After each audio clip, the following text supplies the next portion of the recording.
राधे राधे प्यारे भक्तों, मृत्यु एक ऐसा शब्द जिसे सुनते ही मन कांप जाता है, पर सच तो यह है कि मृत्यु अंत नहीं, बल्कि एक ऐसी यात्रा की शुरुआत है जिसके बारे में ज्यादातर लोग जानना नहीं चाहते, और जो जान लेते हैं वे रातों को चैन से सो नहीं पाते। हमारे शास्त्र कहते हैं कि जिस क्षण व्यक्ति अंतिम सांस लेता है उसी क्षण शरीर और आत्मा का संबंध टूटता नहीं है बल्कि ढीला पड़ता है। आत्मा अचानक शरीर से बाहर नहीं उछलती जैसा फिल्मों में दिखाया जाता, बल्कि वो कुछ समय तक उसी शरीर के आसपास भटकती रहती है। गरुड़ पुराण में स्पष्ट लिखा है कि मृत्यु के बाद आत्मा को सबसे पहले एहसास ही नहीं होता कि वो मर चुकी है। उसे लगता है कि वो अभी भी जीवित है।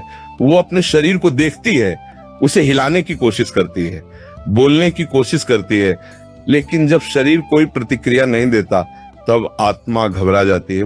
वो सोचती है कि शायद कोई गहरी नींद में है, शायद डॉक्टर आकर जगा देगा, शायद कुछ देर में सब ठीक हो जाएगा। लेकिन जैसे जैसे समय बीतता है आत्मा को एक अजीब ठंडक, भारीपन और अकेलेपन का अनुभव होने लगता है। वो देखती है कि घर वाले रो रहे हैं, कोई छाती पीट रहा है, कोई भगवान का नाम ले रहा है, कोई डॉक्टर को कोस रहा है, और आत्मा चिल्ला चिल्ला कर कहना चाहती है कि मैं यही हूँ, मैं मरा नहीं हूँ, लेकिन उसकी आवाज किसी तक नहीं पहुंचती। यहीं से आत्मा को पहला झटका लगता है, पहला डर पैदा होता है। गरुड़ पुराण कहता है कि पहले 3 घंटे आत्मा सबसे अधिक भ्रमित रहती है। वो शरीर में वापस घुसने की कोशिश करती है, लेकिन शरीर अब पंचतत्वों के नियम में बंध चुका होता है। आत्मा देखती है कि उसके हाथ पांव ठंडे हो रहे हैं, चेहरा सफेद पड़ रहा है, और तभी उसे पहली बार यह एहसास होता है कि अब कुछ बदल चुका है। अब वो वही नहीं रही जो कुछ मिनट पहले थी। इसी दौरान आत्मा अपने जीवन की कुछ घटनाओं को अचानक याद करने लगती है, बिना चाहे, बिना रोके, जैसे कोई फिल्म तेजी से चल रही हो। बचपन, जवानी, रिश्ते, झूठ, छल, प्रेम, क्रोध, लालच, वो पाप जो उसने छिपकर किए थे और वो अच्छे कर्म जिनका उसे कभी घमंड था, सब कुछ एक एक कर उसकी चेतना में उभरने लगता है, और आत्मा समझ नहीं पाती कि ये सब क्यों दिखाया जा रहा है। शास्त्र कहते हैं कि ये यम के नियमों के अनुसार आत्मा की प्रारंभिक स्मृति जागृति होती है, ताकि आत्मा यह न कह सके कि उसे अपने कर्म याद नहीं थे। जैसे जैसे समय आगे बढ़ता है, लगभग 6 घंटे बाद आत्मा को अपने शरीर से एक प्रकार की खिंचाव सी महसूस होती है, जैसे कोई अदृश्य डोर उसे शरीर से दूर खींच रही हो, लेकिन वो पूरी तरह अलग नहीं हो पाती। इसी समय घर में अंतिम संस्कार की तैयारी शुरू होती है। शरीर को नहलाया जाता है, सफेद कपड़े पहनाए जाते हैं, तुलसी जल दिया जाता है, और आत्मा ये सब देख रही होती है। लेकिन सबसे डरावनी बात यह है कि आत्मा को हर स्पर्श, हर हलचल, हर शब्द का अनुभव होता है, पर वो प्रतिक्रिया नहीं दे पाती। गरुड़ पुराण के अनुसार यदि मृत्यु अचानक हुई हो, जैसे एक्सीडेंट, हत्या, आत्महत्या, तो आत्मा का डर कई गुना बढ़ जाता है, क्योंकि उसकी चेतना शरीर से पूरी तरह अलग होने को तैयार नहीं होती। वो बार बार उसी स्थान पर लौटती है जहां उसकी मृत्यु हुई। उसे लगता है कि शायद सब एक भ्रम है, शायद वो अभी भी जीवित है। यही कारण है कि अचानक मृत्यु वाली आत्माएं अधिक समय तक भटकती हैं। अब लगभग 12 घंटे बीत चुके होते हैं। आत्मा का भ्रम थोड़ा कम होता है और भय बढ़ने लगता है। उसे यह समझ आने लगता है कि वो अब दूसरों की तरह नहीं है। वो देखती है कि उसके पास से लोग ऐसे गुजर रहे हैं जैसे वो मौजूद ही न हो।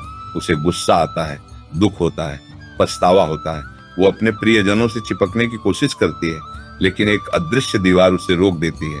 इसी समय आत्मा अपने सबसे प्रिय व्यक्ति के पास जाती है, पति पत्नी, माँ बेटा, प्रेमी प्रेमिका, और वहां उसे सबसे गहरा आघात लगता है, क्योंकि वो व्यक्ति उसे महसूस नहीं कर पाता। आत्मा रोती है, चीखती है, लेकिन कोई नहीं सुनता। यही वो क्षण है जब आत्मा पहली बार पूरी तरह अकेलेपन का अनुभव करती है, और तभी गरुड़ पुराण के अनुसार आत्मा के पास काल छाया प्रकट होती है। ये यमदूत नहीं होते, बल्कि समय की छाया होती है, जो आत्मा को ये संकेत देती है कि उसका सांसारिक समय समाप्त हो चुका है। इस छाया के आते ही आत्मा को भारीपन महसूस होता है, जैसे उसका अस्तित्व किसी और नियम में बंध रहा हो। अब लगभग 18 घंटे हो चुके होते हैं। आत्मा को अपने शरीर से एक स्थायी दूरी महसूस होने लगती है। वो जान जाती है कि अब वापसी संभव नहीं। इसी समय आत्मा को अपने अधूरे काम याद आते हैं, वो बातें जो कहनी थी, वो माफी जो मांगनी थी, वो सच जो छिपा रह गया। और यही अधूरी इच्छाएं आगे चलकर आत्मा के बंधन का कारण बनती हैं। गरुड़ पुराण साफ कहता है कि जो आत्मा इन पहले 24 घंटों में अत्यधिक मोह, क्रोध या वासना में फंसी रहती है, उसे आगे की यात्रा में अत्यधिक कष्ट मिलता है। अब जैसे जैसे 24 घंटे पूरे होने के करीब आते हैं, आत्मा को एक भयानक सन्नाटा महसूस होता है। वातावरण बदलने लगता है, उसे ठंड और अंधकार का अनुभव होता है, और तभी दूर से उसे एक गहरी, भारी, कंपन पैदा करने वाली ध्वनि सुनाई देती है। यह यमलोक की ऊर्जा का संकेत होता है। आत्मा समझ जाती है कि अब उसका सामना होने वाला है, अब उसके कर्मों का हिसाब शुरू होगा।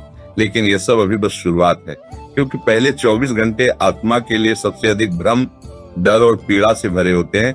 यही वो समय होता है जब जीव और मृत्यु के बीच की आखिरी कड़ी टूटती है, और यहीं से आत्मा उस मार्ग पर चल पड़ती है जहां से वापस लौटने का कोई रास्ता नहीं होता। जैसे ही पहले 24 घंटे पूरे होते हैं, आत्मा जिस भयावह शांति में डूबी होती है, वही शांति अचानक टूट जाती है। वातावरण में एक अजीब सी कंपन फैलने लगती है, हवा भारी हो जाती है, प्रकाश मंद पड़ने लगता है, और तभी गरुड़ पुराण के अनुसार आत्मा के सामने वे प्रकट होते हैं जिनका नाम सुनते ही जीवित मनुष्य भी कांप उठता है, यमदूत। ये कोई साधारण प्राणी नहीं होते, न ही फिल्मों में दिखाए गए लाल रंग के डरावने चेहरे वाले राक्षस, बल्कि ये कर्म के नियमों के अनुसार प्रकट होने वाली चेतन शक्तियां होती हैं, जिनका स्वरूप आत्मा के कर्मों के अनुसार बदलता रहता है। जो व्यक्ति जीवन में धर्म, सत्य और करुणा के मार्ग पर चला होता है, उसके लिए यमदूत उतने भयावह नहीं होते। लेकिन जिसने छल, पाप, हिंसा, स्त्री अपमान, माता पिता का तिरस्कार, झूठ और अहंकार में जीवन बिताया होता है, उसके लिए यमदूत साक्षात मृत्यु से भी भयानक प्रतीत होते हैं। जैसे ही यमदूत आत्मा के समीप आते हैं, आत्मा को एक असहनीय दबाव महसूस होता है। ऐसा लगता है मानो उसका अस्तित्व सिकुड़ रहा हो। गरुड़ पुराण कहता है कि उस क्षण आत्मा को पहली बार अपने शरीर की वास्तविक कमी महसूस होती है, क्योंकि अब वो किसी भी प्रकार से स्वयं की रक्षा नहीं कर सकती, न भाग सकती है, न छिप सकती है। यमदूत आत्मा को पुकारते हैं, उसका नाम नहीं बल्कि उसके कर्मों की गूंज से, और आत्मा को यह सुनकर झटका लगता है कि उसे उसके उन कार्यों से संबोधित किया जा रहा है जिन्हें वो जीवन भर छिपाता रहा। यमदूतों का पहला कार्य आत्मा को स्पष्ट कर देना होता है कि उसका सांसारिक अधिकार समाप्त हो चुका है। वो अब घर, परिवार, धन या रिश्तों से जुड़ी नहीं रही। जैसे ही ये सत्य आत्मा के भीतर उतरता है, वो प्रतिरोध करती है, रोती है, गिड़गिड़ाती है, कहती है कि उसे एक मौका और चाहिए। वो अपने बच्चों को देखना चाहती है, अपनी माँ से माफी मांगना चाहती है, अपने अधूरे काम पूरे करना चाहती है। लेकिन यमदूतों के नियम अटल होते हैं। वे कहते हैं कि जीवन में जो अवसर मिले थे वही अंतिम थे, मृत्यु के बाद कोई संशोधन नहीं होता। इसके बाद आत्मा को एक सूक्ष्म बंधन में बांधा जाता है, जिसे गरुड़ पुराण में यमपास कहा गया है। ये कोई रस्सी नहीं बल्कि कर्मों से बनी ऊर्जा डोर होती है, जो आत्मा को नियंत्रित करती है। जैसे यमपास आत्मा से जुड़ता है, उसे अपने सभी कर्मों का भार एक साथ महसूस होता है। अच्छे कर्म शीतलता देते हैं और बुरे कर्म अग्नि की तरह जलाते हैं।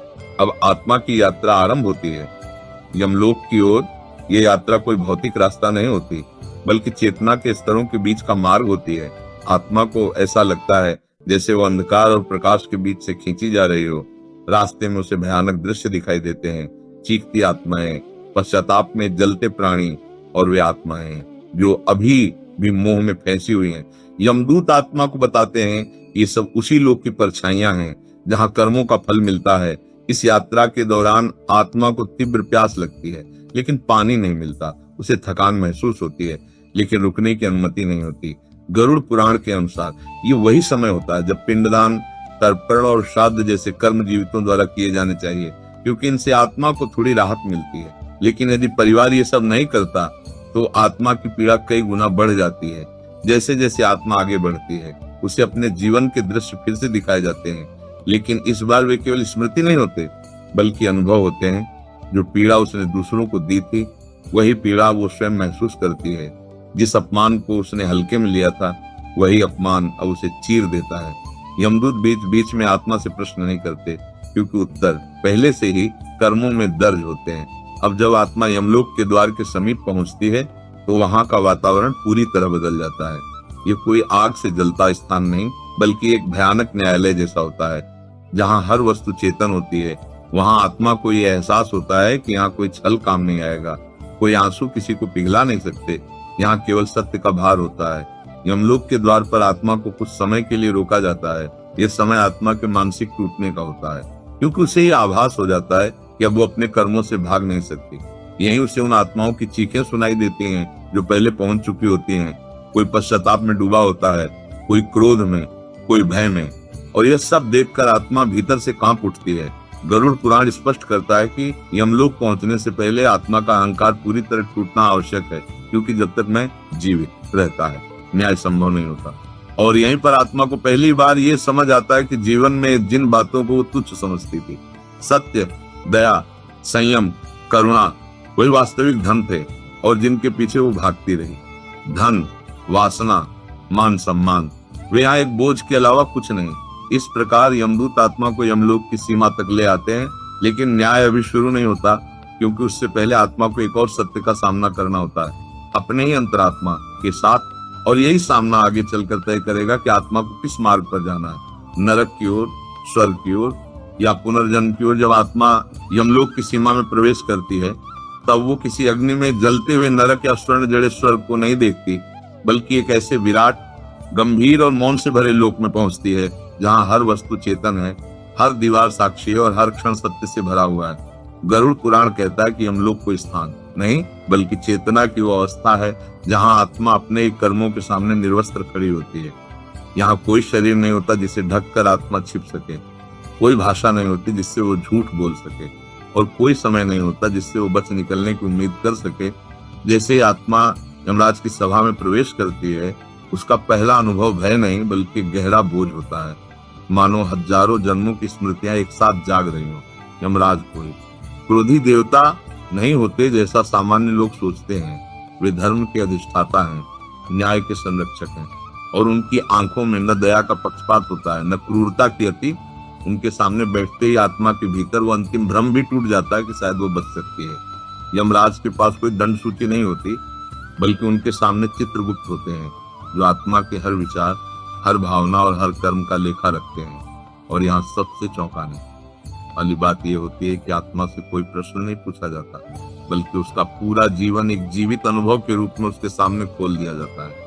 आत्मा अपने बचपन को फिर से जीती है, लेकिन इस बार वो केवल स्वयं नहीं होती। उन माता पिता की पीड़ा भी महसूस करती है जिन्हें उसने अनदेखा किया, उन मित्रों का अपमान भी महसूस करती है जिन्हें उसने धोखा दिया, उन स्त्रियों का भय भी महसूस करती है जिनकी मर्यादा को उसने ठेस पहुंचाई, उन गरीबों की भूख भी महसूस करती है जिन्हें वो मदद कर सकता था लेकिन नहीं किया, और उन क्षणों की शांति भी अनुभव करती है जब उसने निस्वार्थ होकर किसी की सहायता की थी। यहीं पर आत्मा को पहली बार ये समझ आता है कि कर्म केवल क्रिया नहीं होते, कर्म भावना होते हैं। गरुड़ पुराण स्पष्ट कहता है कि यदि किसी ने किसी का भला केवल दिखावे के लिए किया हो, तो उसका पुण्य उतना प्रभावी नहीं होता, और यदि किसी ने अनजाने में किसी को कष्ट दिया हो लेकिन पश्चाताप किया हो, तो उसका भार हल्का हो जाता है। यमराज की सभा में आत्मा का अहंकार पूरी तरह नष्ट हो जाता है, क्योंकि वो देखती है कि जिन बातों पर उसे जीवन भर गर्व था, उसका पद, उसका धन, उसकी सुंदरता, उसकी ताकत, यहाँ किसी काम की नहीं। यहाँ केवल वही टिकता है जो सत्य, करुणा और संयम से जुड़ा हो। चित्रगुप्त आत्मा को उसके कर्मों का संतुलन दिखाते हैं, और ये संतुलन ही तय करता है कि आत्मा का अगला मार्ग क्या होगा।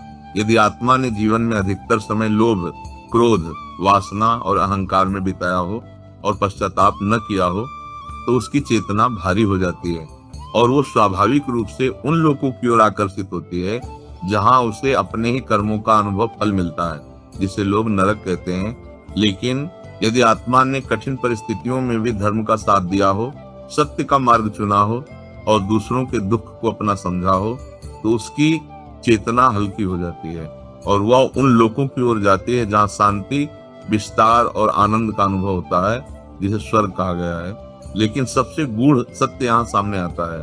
अधिकांश आत्माएं न पूरी तरह पापी होती हैं, न पूरी तरह पुण्यात्मा, और ऐसी आत्माओं के लिए यमराज का निर्णय होता है पुनर्जन्म। यमराज आत्मा को बताते हैं कि पुनर्जन्म कोई दंड नहीं बल्कि एक अवसर है अधूरे कर्म पूरे करने का, गलतियों को सुधारने का और चेतना को आगे बढ़ाने का। आत्मा को यह भी दिखाया जाता है कि उसका अगला जन्म किन परिस्थितियों में होगा, किस परिवार में, किस वातावरण में, किन चुनौतियों के साथ, और ये सब उसके ही पिछले कर्मों का परिणाम होता है। यहाँ आत्मा अक्सर रोती है, पछताती है और पहली बार सच्चे अर्थों में प्रार्थना करती है। लेकिन यमलोक में प्रार्थना शब्दों से नहीं, स्वीकार से होती है। जैसे ही आत्मा अपने कर्मों को बिना बहाने स्वीकार कर लेती और उसका भार कुछ हल्का हो जाता है, और यही स्वीकार उसके अगले मार्ग को थोड़ा आसान बना देता है। गरुड़ पुराण में कहा गया कि इस पूरी प्रक्रिया के दौरान आत्मा ये भी समझती है कि जीवन में किए गए छोटे छोटे कर्म, जैसे किसी को अपमानित करना, किसी की मदद से मुंह मोड़ लेना, किसी की भावनाओं को कुचल देना, वही यहाँ पहाड़ बनकर सामने खड़े होते हैं।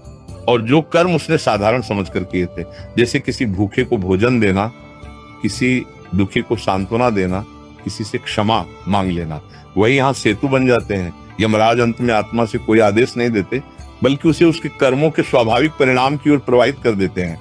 और यही सबसे डरावनी और सबसे सुंदर सच्चाई है कि कोई भी हमें दंड नहीं देता, हम स्वयं अपने भाग्य के निर्माता होते हैं। जैसे ही आत्मा यमलोक से विदा होती है, वो अब वही नहीं रहती जो मृत्यु के क्षण में थी। उसका भ्रम टूट चुका होता है, उसका अहं गल चुका होता है, और उसके भीतर एक मौन समझ जन्म ले चुकी होती है कि जीवन कोई संयोग नहीं था, हर सांस एक अवसर थी और हर अवसर एक परीक्षा। यही कारण है कि शास्त्र कहते हैं, जो व्यक्ति जीवित रहते हुए मृत्यु के सत्य को समझ लेता है, उसके लिए मृत्यु डरावनी नहीं रहती, और जो मृत्यु के बाद ये समझता है, उसके लिए समझ बहुत महंगी पड़ती है, क्योंकि तब समय समाप्त हो चुका होता है। और यही इस रहस्य का सबसे बड़ा संदेश छिपा है।